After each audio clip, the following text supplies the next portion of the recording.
Hi, welcome back. In this lesson, I'm going to explain how attackers secretly intercept communication and why these attacks are so dangerous. We are going to be considering man-in-the-middle attacks, and we're going to see how this attack allows attackers to sit between two parties and interfere with data without either side realizing it. So let's get right into it. What is man-in-the-middle attack? A man-in-the-middle attack happens during communication, and here is how it happens. An attacker secretly intercepts communication. They position themselves between two communicating parties. Both sides believe communication is direct, and the attacker can observe or modify data. Now, why are these attacks so dangerous? These attacks are powerful because they are hard to notice. When these attacks happen, victims often do not see any warning signs. Sensitive information can be stolen, data can be altered in transit, and trust in communication can be broken.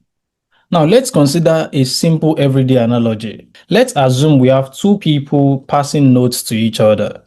An attacker secretly reads the notes, then the attacker may change the message, and neither person notices the interference. That is, neither the sender nor the receiver notices the interference. Now, what are the common targets of man-in-the-middle attacks? Let's now consider how man-in-the-middle attacks happen.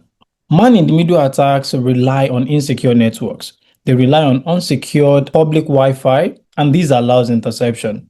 Also, rogue access points can deceive users. Also, they can use DNS spoofing to redirect traffic, and they can compromise network to enable traffic control. Let's consider public Wi-Fi risks. Public networks are common attack locations. Because open networks lack strong encryption, attackers can monitor traffic easily on open networks, and fake Wi-Fi networks can mimic real ones. Also, public Wi-Fi provides easy entry for attackers. What are rogue access points? Rogue access points are rogue hotspots that are designed to deceive users. They are fake Wi-Fi access points, and they often use the same name as legitimate networks. Victims can connect without realizing the risk, and the attackers can then control all the traffic. Next, let's consider session hijacking. Session hijacking avoids password theft. And in session hijacking, attackers steal session cookies. Passwords are no longer needed since they can steal session cookies. Attackers can impersonate legitimate users, and this is common on unsecured connections. And this brings us to the fact that all connections must be secured. Next, let's look at man-in-the-middle attack and the CIA triad. Man-in-the-middle attacks impact core security principles, or the pillar of cybersecurity, which you know to be CIA triad. How do they do that? Confidentiality can be broken through eavesdropping. Integrity is also broken by modifying traffic. The next one is that availability can be affected through disruption.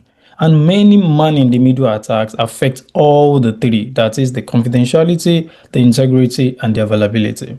Let's now consider real-world examples. Man-in-the-middle attacks happen frequently in everyday situations. It could be banking credentials that are stolen on public Wi-Fi. It could be email sessions that are hijacked. It could be data that are altered while being transmitted. And it could be accounts that are taken over. Let's now look at how HTTPS can help us to prevent man-in-the-middle attack. HTTPS provides protection during communication. It can encrypt data in transit. It also prevents easy interception. It protects the integrity of communication, and it forms the foundation of secure web traffic. Let's look at the limitations of HTTPS. Yeah, HTTPS too has limitations. The fact that it can help us prevent man-in-the-middle attack does not mean that that is all there is to it. And for the limitations, encryption alone is not enough because that is mainly what HTTPS does. HTTPS does not protect compromised devices. It does not prevent phishing attacks. It requires proper certificate validation, and it is not a complete solution by itself.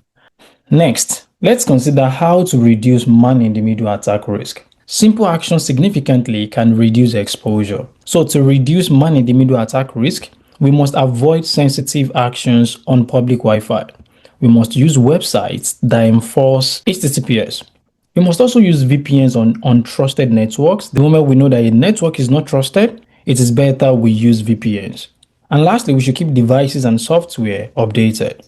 What have we learned so far? This lesson has explained the hidden danger of intercepted traffic. We've seen that man-in-the-middle attacks intercept communication, and they are often invisible to victims. Encryption is critical for protection. That's another thing we've learned, and I think it's very great. And we've also seen that despite the fact that encryption is great, it is not enough. And the last thing I would say we've learned in this lesson is that network trust should never be assumed. Now, let's take a test together. The question is, what best explains why man-in-the-middle attacks are so dangerous? Pause the video, read through the options, pick your answer, drop it in the comments, then come back to play the video. What's your answer? The correct answer is, hey, they allow attackers to secretly intercept and modify communication between two parties while both sides believe the connection is secure. That's all for this video. If you're yet to subscribe to our YouTube channel, please do not hesitate to. Also, like this video, share it with like-minded people, and drop a thoughtful comment about what you've learned in this lesson. Thank you so much and see you in the next one.